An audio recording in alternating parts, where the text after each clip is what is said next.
आपको सुनाऊं, आप लोग अन्यथा मत लेना, आपको बहुत अच्छा लगाना। शुद्ध गजल है। जिंदगी की राहों में रंजो गम के मेले, जिंदगी की राहों में रंजो गम के मेले, भीड़ है कयामत की, भीड़ है कयामत की, फिर भी हम अकेले हैं। जिंदगी की राहों में रंजो गम के मेले, आईने के 100 टुकड़े हमने करके देखे हैं, हमने करके देखे हैं। परिणाम क्या हुआ? एक में भी तन्हा थे, 100 में भी अकेले हैं। एक में भी तन्हा थे, 100 में भी अकेले हैं। भीड़ है कयामत की, फिर भी हम अकेले आए हैं, अकेले जाना पड़ेगा। रास्ते में जाने कितने मुसाफिर मिलेंगे।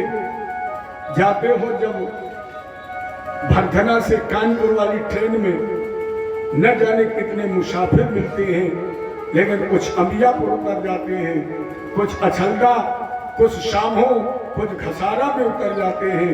उसी तरह हर स्टेशन पर ये मुसाफिर उतरते और चलते रहेंगे। अरे आएंगे आने वाले, जाएंगे जाने वाले, भैया आएंगे आने वाले, जाएंगे जाने वाले। ये दुनिया आबाद रहेगी, ये दुनिया आबाद रहेगी, तेरी मेरी बस याद रहेगी, तेरी मेरी बस याद रहेगी। आएंगे आने वाले, जाएंगे, ये तो क्रम है। अच्छा बताइए, अगर जाने वाला प्लेटफॉर्म खाली नहीं करेगा तो आने वालों के लिए जगह होगी? प्लेटफॉर्म खाली करो, तुम्हारे पीछे बहुत भीड़ है, इनके आने के लिए जगह खाली कर दीजिए। भगवान कृष्ण ने देवियों को समझाया, मामा का अंतिम संस्कार, और अंतिम संस्कार के बाद देवकी वसुदेव जी को बंधन मुक्त किया। अपने नाना उग्रसेन जी को भी कारागृह से मुक्त करके इन्होंने मथुरा का राजा बना दिया। बाबा नंद को विदा किया, और इनके विदा के बाद भगवान का यज्ञोपवीत संस्कार अत पुरोधसा ब्रह्मणश्च यथावत दुज संस्कृतम। भगवान का यज्ञोपवीत संस्कार वेदाध्ययन के अनुसार शांदीपन काश्यम नाम शांदीपन हवंती पूर्वाशिनाम। जैसे आजकल उज्जैन कहते हैं, यहाँ पर काश्यप गोत्री एक शांदीपन महात्मा का भगवान ने वेदाध्ययन किया। प्रभात क्षेत्र में डूबे हुए गुरुपुत्र को दक्षिणा में लाने के लिए इन्होंने 5 दिन नाम के दैत्य का संहार किया, जिसके तन पर शंख था। तो भगवान कृष्ण के हाथ में जो 5 दिन नाम का शंख है, ये इसी दैत्य का कवच है। 5 दिन नाम के दैत्य का कवच है, इसलिए उस शंख का नाम ही 5 जन पड़ा है। गुरुपुत्र इन्होंने ला करके यमराज जी के यहाँ दिया, तो गुरु जी ने भगवान को एक आशीर्वाद दे दिया, गच्छतम स्वग्रहम वीरो कीर्त्वा मस्तु पावनी। गुरु जी ने कहा, जाओ कृष्ण, मेरा आशीर्वाद है कि आने वाले समय में लोग तुम्हारी पावन कीर्ति का गायन करेंगे। जितनी तुम्हारी कीर्ति प्राचीनतम होती जाएगी, उतनी ही लोगों को इसमें आस्था, दृढ़ विश्वास होता जाएगा, और तुम्हारे पावन इतिहास, तुम्हारे पावन लीलाएं और तुम्हारे पावन चरित्र को गागा करके वो आपका धाम प्राप्त करेंगे। ये गुरु शांदीपन जी ने भगवान कृष्ण को आशीर्वाद दिया। इसीलिए आज घर घर में दरवाजे दरवाजे भगवान की कथा का गायन हो रहा है, क्योंकि गुरु जी का आशीर्वाद है। भगवान लौट करके जब मथुराए, इनके मित्र जिनका नाम था उद्धव जी के नाम में 5 विशेषण है, ये साधारण नहीं है। वृष्णी नाम प्रवरो मंत्री, कृष्णस्य दयिता सखा, शिष्यो बृहस्पति साक्षात उद्धव बुद्ध सत्तमा, ये 5 विशेषण है। आज आप रामायण में 105 तो पढ़ते ही है। को अस जन्मा है जग माही, और प्रभुता पाय खाय मद नाही। प्रभुता मिले और अभिमान ना हो नहीं सकता है। 3 जगह अभिमान हम आप सभी जानते हैं। पहला अभिमान बाहुबल, घर में 2-4 लाठी कट्टा तमंचा वाले हैं, फिर असादे से धन को बात भई, बोले चलो बकेवर चौराहे पर निपट लेंगे। वो ये ध्यान नहीं देता है कि भाई परमात्मा ने तुम्हें पहले निपटा दिया, तुम आ जाओगे निपटने के लिए। दूसरा अभिमान धन, अगर पैसा है तो अभिमान। तीसरा स्थान पद, माने बल, धन और पद। 2 स्थान और, ज्ञान और सम्मान।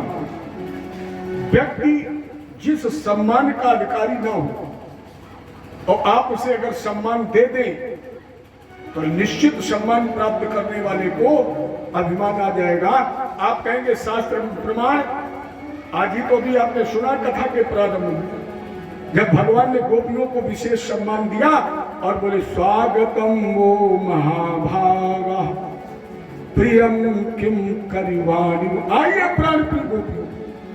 और जैसे भगवान ने गोपियों को प्राण प्रिय कहकर बुलाया, गोपियों को अभिमान आ गया, काकस इसके मतलब मेरे अधीन है।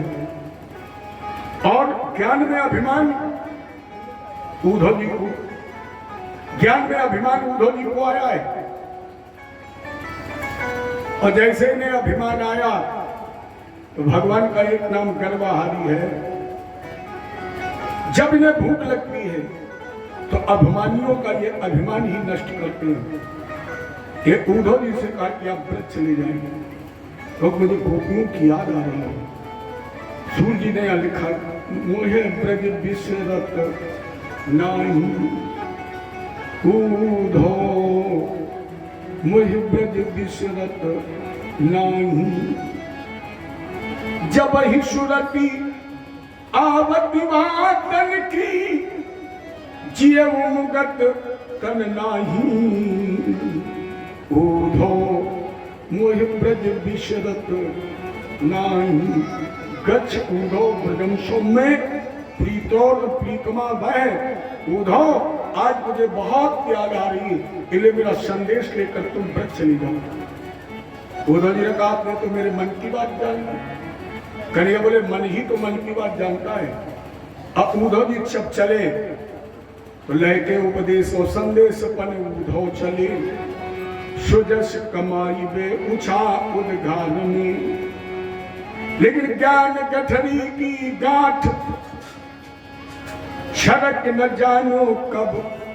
हरे हरे पूंजी सब सरक कछार में, और डार में तमालिन की कछ बिरमानी अर कछ उलझानी है करीलन के झाल में। उद्धव जी तो जब ब्रज पहुंचे बिल्कुल ज्ञान शून्य हो गए, क्योंकि इंद्रियों पर जो ज्ञान की गांठ लगाई वो कब खुल गई, अभिमान बस उद्धव जी जान ही नहीं पाई। ये उद्धव जी का कुछ ज्ञान यमुना जी की तराई में, कुछ रेतीले मैदान में, कुछ कदम की झाड़ियों में, बिल्कुल ज्ञान शून्य। लेकिन जब गोपियों का विलक्षण प्रेम देखा तो गोपियां उजग उजग पद कंजन के पंजन के बल खड़ी होती और एक ही बात पूछती, हमको लिखो है कहाँ। उद्धव जी जब तक उस गोपी की तरफ देखते तब तक दूसरी कहती, हमको लिखो है कहाँ। तीसरी गोपी का नहीं, उद्धव पहले मुझे बताओ हमको लिखो है कहाँ। तो दीन दशा देख ब्रजबालिन की, गरीबो गुमान ज्ञान गौरव गुड़ाने से। कैसे खड़े हैं? हैले से हुले से हुएले से हुए से हाय, और हारे से हरे से रहे हेरत हिराने से, सकबके से थके से। बिल्कुल ऐसे खड़े हैं जैसे जंगल में धूप, चाहे पूर्वाई हवा चले चाहे पश्चिम की चले, जैसे उस तना पर असर नहीं होता है, इले उद्धव जी पर कोई असर। कहे रत्नाकरण आए मुख बैन, नैन नीर भर ल्याई। वाणी जवाब दे गई और नेत्रों से अवरल असुधारा बहने लगी। लेकिन फिर सोचा कि अगर मैंने कुछ कहा ना तो लोग क्या कहेंगे, इसलिए उद्धव जी ने सारा ज्ञान जो इधर उधर बिखरा कैसे समेटा और गोपियों से कहने लगे, गोपियों कृष्ण तो तुम्हारे अंदर ही है, माया के प्रपंच से ही भाषत प्रवेद सबे, और कांच फल कान जो अनेक एक सोई है। देखो भ्रम पटल उघार ज्ञान आँखिन सो, कान सब ही में कान ही में सब कोई है। अरे जैसे आपके हाथ में कांच का पात्र हो, अगर वो कांच का पात्र हाथ से छूट जाए, जमीन पर गिरे टूट जाए, तो जब कांच का पात्र टूटेगा तो जितने टुकड़े होंगे वो सब कांच के ही तो बनेंगे। ऐसा तो नहीं कोई सोना और चांदी बन जाए। उसी तरह कृष्ण ये सब टूटे हुए टुकड़े हैं, ये माया का भ्रम है। जैसे हर कांच के टुकड़े में उसी गिलास का अस्तित्व है, उसी तरह ये कृष्ण के सब टूटे हुए टुकड़े हैं। सबके अंदर कृष्ण है। गोपियों ने कहा, मैं ये वियोग की बातें मत बताओ उद्धव, ये वियोग की बातें मत बताओ, क्योंकि जो मैं ऐसा जानती। ये गोपियों तो सम्मान का सार है। जो मैं ऐसा जानती, प्रीत करे दुख हुए, तो नगर ढिंडोरा पीटती, प्रीत न करियो कोई। अगर मैं ऐसा जानती कि प्रेम का परिणाम दुख है, तो मैं संसार से कहती कि कोई किसी से प्रेम मत करना। तब तक यमुना पुलिन पर पहुंच गए। और जब यमुना पुलिन पर पहुंचे तो काचन मधुकरम दृष्ट्वा, एक भौरा और ध्यायन्ती कृष्ण संगमम, प्रिय प्रस्थितम दूतम कल्पित्वेदं ब्रवीतम, मधुपतितो बंधो माम स्पर्शादि शपथनया।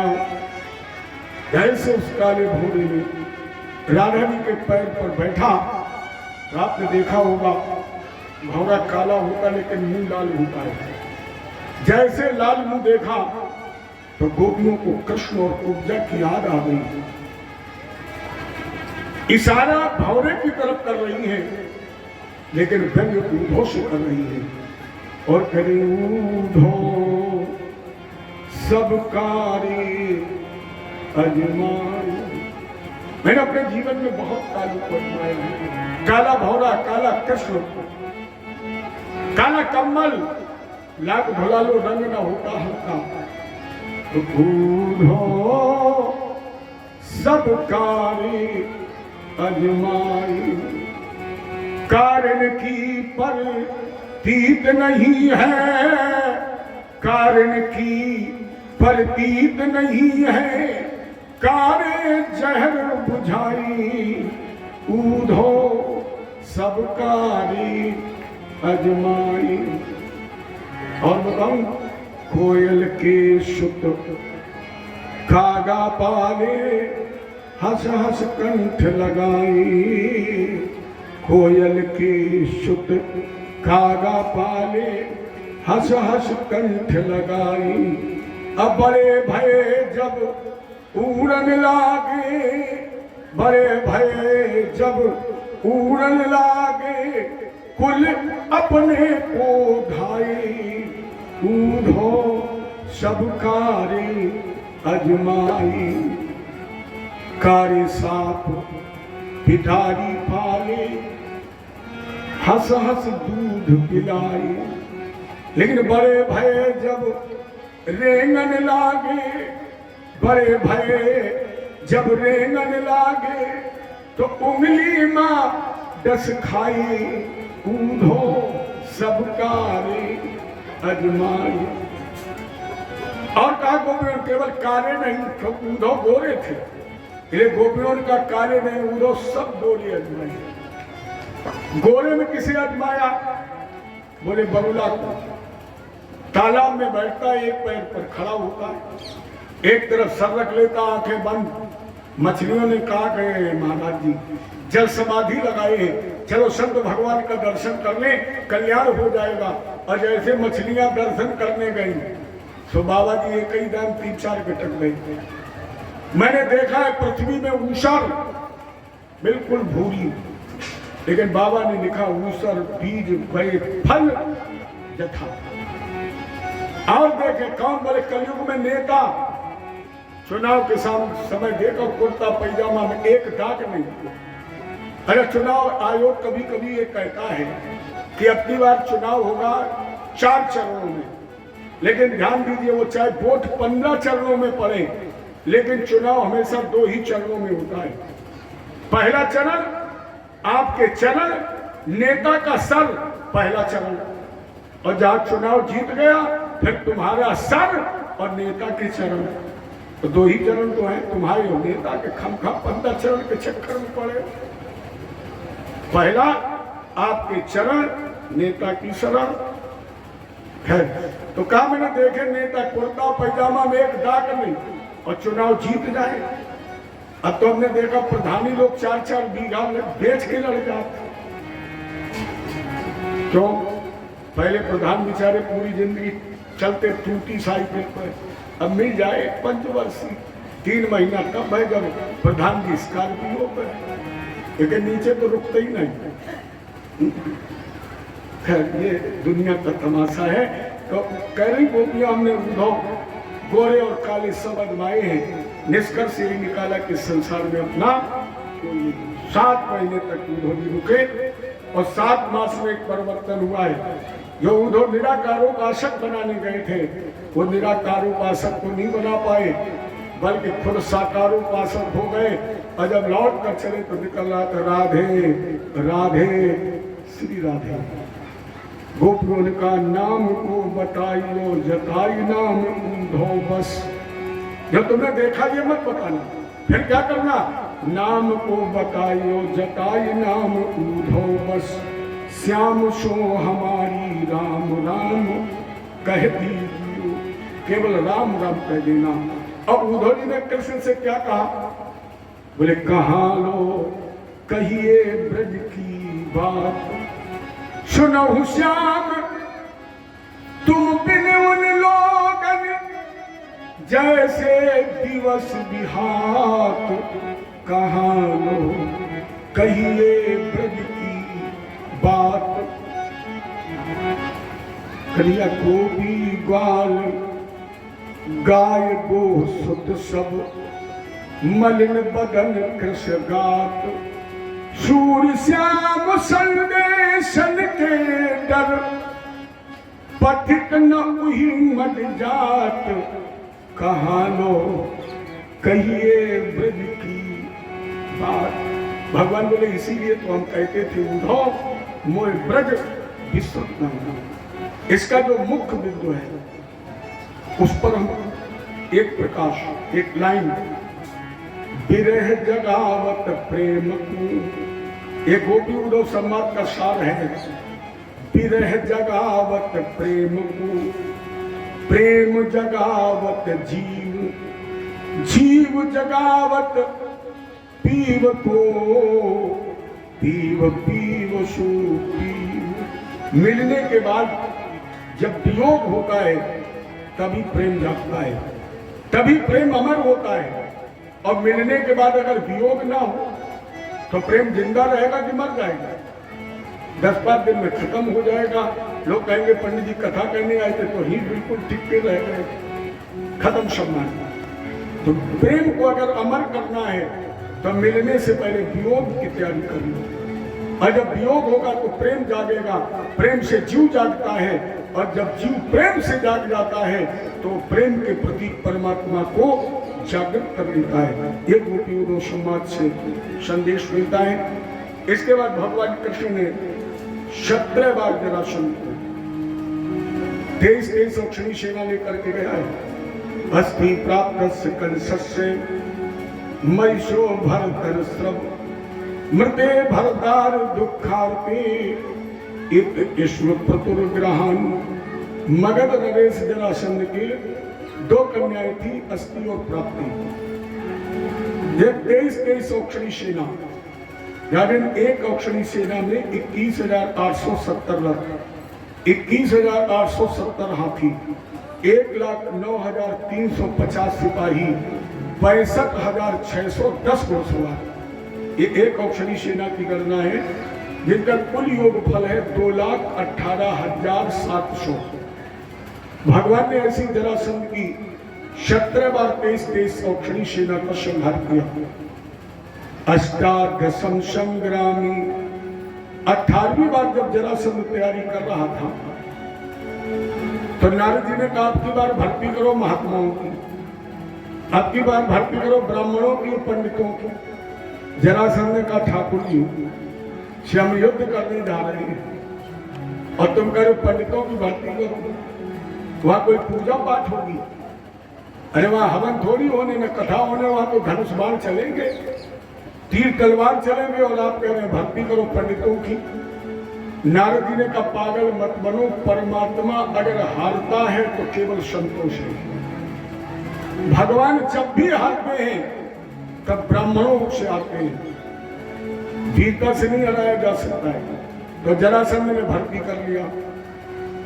अब जब भर्ती हो गई, पहुंचे युद्ध मैदान में, तो कहीं श्री कृष्ण गोविंद हरे मुरारे, कहीं श्री राम जय जय राम, कहीं गायत्री मंत्र, कहीं शिव पंचाक्षर मंत्र, कहीं वासुदेव 12 अक्षर मंत्र। और नारद जी ने बीणा उठाई, कालवन के पास पहुंचे।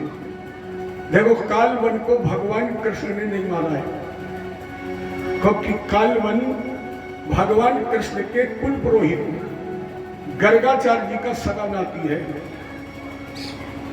यवन देश के राजा ने इसे गोद लिया था और इसका नाम रखा था कालवन।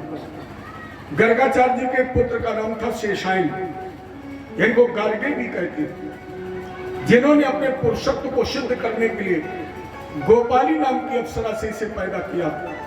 ये गोपाली नाम की अप्सरा से पैदा हुआ और 12 वर्ष तक तपस्या करके इन्हें शंकर जी से वरदान प्राप्त किया कि मथुरा के अंदर जन्म लेने वाला कोई भी यदुवंशी हमें मार ना पाए।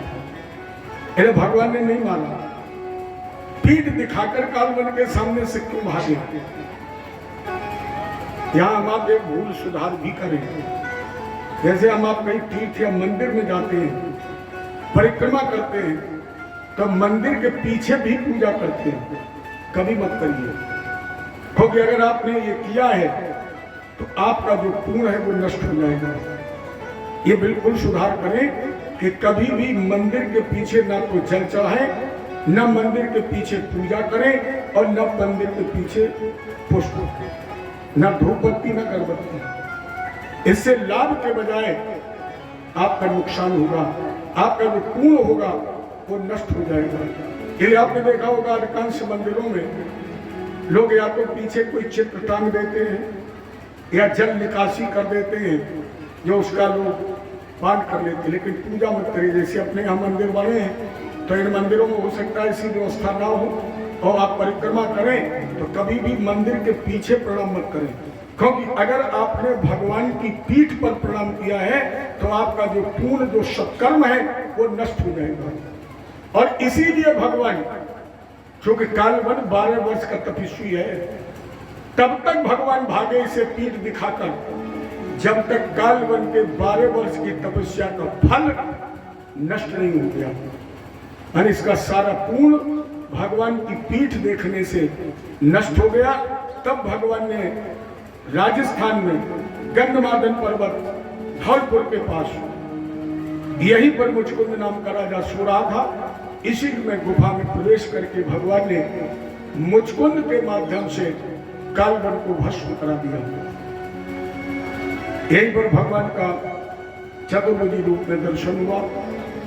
मुचकुंद ने कहा कल्याण। भगवान बोले अभी हमारा तुम्हारा मिलन एक बार और होगा। कब? बोले कलयुग में। तो ऐसा संतजन कहते हैं कि जो नरसी था ये मुचकुंद का ही दूसरा रूप है। मुचकुंद ही कलयुग में नरसी बना, जिसकी बेटी का भाग भगवान भरने गए। लौट करके आए, कालवन के 3 करोड़ मिलेच्छों का संहार किया। जरासंध से बचने के लिए भगवान ने योग माया और विश्वकर्मा को बुलाया। इति समंत्र भगवान दुर्गा 12 योजनम अंतः समुद्रे नगरे कृतस्नाद्भुतम चीकरत। भगवान ने विश्वकर्मा के द्वारा समुद्र के अंतस्थल में एक दुर्ग का निर्माण कराया। इसका नाम रखा द्वारका और योग माया के साथ समस्त मथुरा वासियों को पहुंचा दिया। बलराम भैया का हाथ पकड़कर भगवान युद्ध मैदान छोड़ करके भागे। यहीं से भगवान कृष्ण का एक नाम रण छोड़ कर गया। जब रण छोड़ भगवान की द्वारका में भगवान इस द्वारका के अधिपति बने। भगवान ने यहां भी कहा है पिता की संपत्ति पर भोग करना बेटों का ये कोई अच्छा काम नहीं है। भगवान ने कभी किसी बुजुर्ग की संपत्ति का भोग नहीं किया। अगर चाहते तो मथुरा के राजा भी बन सकते, लेकिन भगवान नहीं बने। उस संपत्ति का भगवान ने भोग किया है जिस संपत्ति को स्वयं भगवान ने अर्जित किया है। स्वयं जब द्वारका बसाई है तब भगवान उसके अधिपति बने। और आजकल के बेटे क्या करते हैं, खरीद एक दूसरा नहीं पाते, आंख बंद हुई बोले 10-5 बीघा बेच लो और बढ़िया बोलेरो लेके। नहीं, भगवान ने कहा पुरुषार्थ करो, कर्म करो, माता पिता की दी हुई संपत्ति का की वृद्धि करो, वही सत्य पुत्र है, वही सब पुत्र है। भगवान वहां के राजा बने और यहाँ रहते हुए इन्होंने अपने बड़े भैया बलराम जी का विवाह रेवती जी के साथ किया। आनंद प्रदेश के राजा थे, सतयुग के। देखो भगवान के विवाह में और एक साधारण मानव के विवाह में थोड़ा सा अंतर है। विवाह तो वैसे होता है जैसे भगवान का हुआ। जैसे राम जी को जयमाल डाली गई, आज भी जयमाल डाली जाती है, लेकिन अब अंतर क्या है? पहले जयमाल पड़ी थी धनुष टूट के, और अब जयमाल पड़ती है बोतल तोड़ के। टूट फूट तो होती है, पहले भी होती थी, आज भी होती है, इतना ही अंतर है। सबसे बड़ा अंतर क्या है? राम जी के अलावा आज तक कोई भारत में ऐसा दूल्हा पैदा नहीं हुआ जिसकी बारात बाद में जाए और दूल्हा ससुराल पहले पहुंच जाए। राम जी ऐसे दूल्हा थे जिनकी बारात बाद में गई और दूल्हा सरकार बाबा विश्वामित्र जी के साथ 15 दिन पहले ये विशेषता थी। आपके विवाह में और शंकर जी के विवाह में क्या अंतर है? वही सप्तपदी आज भी सुनाई जाती है जो भैया पार्वती भगवान शंकर के बीच में हुई। लेकिन आपके और शंकर जी के विवाह में क्या अंतर? जब हम आप दूल्हा बनते हैं तो सभी लोग देखते हैं, माँ भी देखती है, लेकिन जब शंकर जी दूल्हा बने तो बाबा ने क्या लिखा है? शिव समाज जब देखन लागे और पिघल चले सब वाहन भागे। शंकर जी जौन गली में घुस जाए, स्त्री पुरुष युवा वृद्ध बच्चों की बात छोड़ो, गाय बैल भैंसों नहीं देखे, सब रस्सी तोड़े और भागे। बलराम भैया ने कहा हम तुमसे कम नहीं है। पहले बलराम भैया के विवाह की विशेषता क्या थी? बलराम भैया की लंबाई थी 7.5 हाथ और रेवती जी की लंबाई थी 21.5 हाथ। सातियां लगभग 2 गुनी 2.5 गुनी। बलराम जी ने क्या किया, जैसे भावरों के लिए मंडप के नीचे आई तो बलराम जी ने सबकी निगाह बचाई, निकाला मूसल और 2-3 ना ठोक दो। देखो बलराम भैया और रेवती जी का झगड़ा भावरों के समय मंडप के नीचे हो गया था, ये जीवन में इनकी कभी पटी नहीं, आज तक वो झगड़ा बरकरार है। आप जब भी जाएं दाऊ जी का दर्शन करने तो आप देखना दाऊ जी मूर्ति के रूप में बीच में और रेवती जी बेचारे मारे डर के कोने में। अब मूर्ति को गौर करके देखना, बलराम भैया बिल्कुल रेवती को भगरौल देख रहे हैं और बेचारी डरी हुई। आचार्यों ने खट्टा क्यों नहीं बैठाला? आचार्यों ने सोचा जब तक भारत में रहे तब तक लड़े, और हमने कहीं खट्टी प्राण प्रतिष्ठा करवा दी तो भक्त आएंगे दर्शन करने और भगवान कर रहे हुए फुकड़ी फटा हुआ, तो अलग ही अलग रहा। ये इनकी प्रतिष्ठा हुई और इनकी प्रतिष्ठा के बाद आज मेरे श्याम की शादी।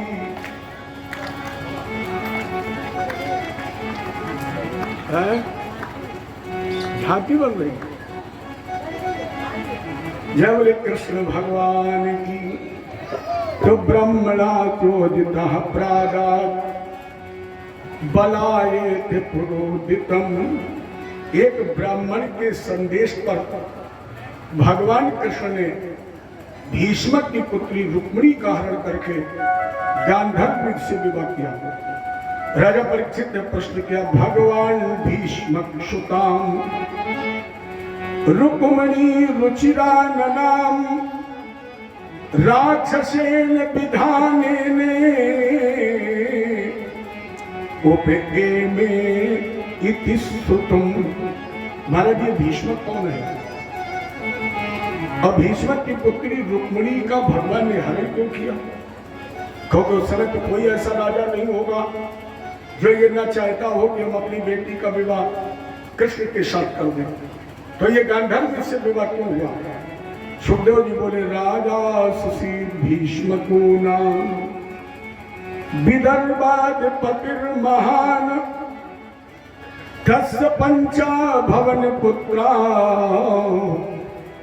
कन्यका च भरानना रुक्म गजो रुक्म रथो रुक्म बाहुर्नन्तरा रुक्म केशो रुक्म माली रुक्मेशाम स्वशासती। विदर्भ देश का राजा जिसकी राजधानी थी कुंदनपुर, इसके राजा थे भीष्म। कुछ विद्वानों के मतानुसार तो कुंदनपुर आपके बहुत नजदीक है। मेरी समझ में करीब यहाँ से 33-34 किलोमीटर होगा। भरथरा से 30 किलोमीटर पर है और शायद 13 इधर है। 35 मान लो, 35 किलोमीटर कुंदनपुर। अभी मैं वही कथा कह रहा था, मुझे दर्शन करने का और जगह देखने का गौरव भी मिला। यही का राजा था भीष्म। हालांकि कुछ विद्वानों के मतानुसार ये और कुछ विद्वानों के मतानुसार, आप अगर राजनीति में रुचि रखते होंगे तो आपको पता होगा महाराष्ट्र क्षेत्र में आज भी विदर्भ देश की मांग हो रही है। वहां के लोग कह रहे हैं मुझे मेरा विदर्भ देश अलग किया जाए। तो इससे ये सिद्ध होता है कि महाराष्ट्र में भी विदर्भ है, वहां भी कुंदनपुर, लेकिन अब अपने नजदीक है तो वहां तक दौड़ो, यही मान लो ना। भगवान तो सर्वव्यापी है, कहाँ वहां जाओ महाराष्ट्र तक, यही मान लो अपने उत्तर प्रदेश में। और पूरे विश्व में भारत सर्वश्रेष्ठ है। पूरे भारत में सर्वश्रेष्ठ, पूरे विश्व में भारत में सर्वश्रेष्ठ उत्तर प्रदेश, और उत्तर प्रदेश में सर्वश्रेष्ठ वृंदावन से लेकर अयोध्या का क्षेत्र। जितने भी भगवान के अवतार हुए हैं इनमें से अधिकांश अवतार इसी क्षेत्र में हुए हैं। कृष्ण जी का अवतार मथुरा में, रुक्मिणी जी कुंदनपुर, परशुराम जी हमारे रसूलाबाद के पास परसौरा, वहां पर आज भी अंदर जी का खेरा है जमथर खेरे के नाम से प्रसिद्ध है। नारद जी स्वयं मेरे गांव में, नरसिंह झांसी के पास एरच में, राम जी का जन्म अयोध्या में, लौकुश का जन्म बिठूर में। ये अपना एक विशिष्ट क्षेत्र है। अधिकांश कृपा भगवान की इसी क्षेत्र पर हुई। तो यही की थी रुक्मिणी। जो विवाह के लोग हुई तो ये भगवान कृष्ण की रूप, वीरता, सुंदरता और यश की चर्चा सुन चुकी। इतनी चर्चा सुनी कि उन्होंने कृष्ण को मन वाणी कर्म से अपना पति वरण कर लिया।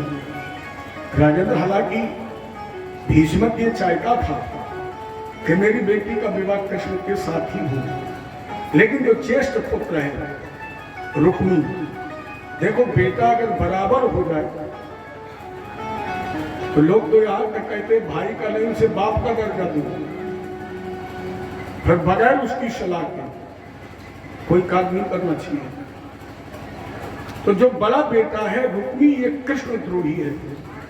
ये नहीं चाहता है कि मेरी बहन का विवाह कृष्ण के साथ हो, ये चाहता है कि मेरी बहन का विवाह शिशुपाल के साथ हो। यह दूत बुलाया और कहा जाओ शिशुपाल से कह दो बारात लेकर के आ जाए, हम अपनी बहन का विवाह तुम्हारे साथ करेंगे। रुक्मिणी जी को जब पता लगा तो रुक्मिणी जी ने एक पत्र लिखा और पत्र ब्राह्मण को देकर विचिन्त्यात्मं ध्वजं कृष्णे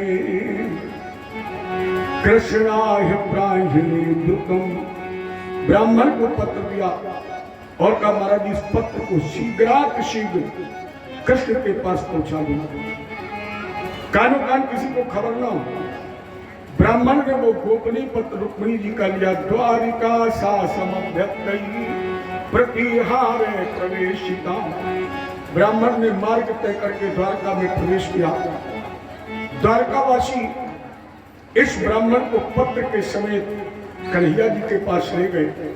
जिस समय पहुंचा राज दरबार में, भगवान बैठे थे सिंहासन पर। अप्सराध्यम पुरुष मासीनम कांचनासन। भगवान उस समय द्वारकाधीश के रूप में राज दरबार में स्वर्ण सिंहासन पर बैठी थी। ऐसा लग रहा था जैसे बाबा ने लिखा नील सरोरु नीलमणि। ऐसा लग रहा था जैसे सोने के पर्वत पर एक नीलम नक रखा हो। भगवान कृष्ण ने जैसे ब्राह्मण को देखा, भगवान कृष्ण परम ब्राह्मण भक्त थे, परम सेवा भाव रखते थे। हालांकि अब तो अपने हिंदुस्तान में लोगों ने भगवान को भी बांट दिया है, भगवान का भी बंटवारा कर दिया है। क्या भगवान बांटने वाली चीज है? जैसे यादव जी ने कहा कि कृष्ण मेरे, बांट दिया भगवान। बोले मेरी बिरादरी में पैदा हुए मेरे। एक ठाकुर साहब बोले रुको रुको रुको, क्यों? बोले पंडित जी राम जी हमारे ठाकुर बन के आए मेरे। पंडित जी ने कहा रुको, भगवान परशुराम भी तो बने हैं। लेकिन उन बांटने वालों से हम ये कहना चाहते हैं कि भगवान तो सुअर भी बने हैं, भगवान मछली भी बने हैं, भगवान कछुआ भी बने हैं। मछली काट के खा जाते हैं, उनमें भगवान नजर नहीं आता है। केवल इतना नजर आता है कि परशुराम पंडित हो गए, जय पंडित हो गए, कोई कह रहा ठाकुर हो गए, कोई याद नहीं। परमात्मा तो परमात्मा है, वो बिरादरीवाद से अलग है। तो भगवान कृष्ण ने उस ब्राह्मण का सम्मान किया, सत्कार किया और सत्कार करने के बाद पूछा महाराज जी कहां से? कहा रुक्मिणी जी का पत्र लेकर आए। भगवान ने कहा रुक्मिणी ने क्या उस पत्र में लिखा है?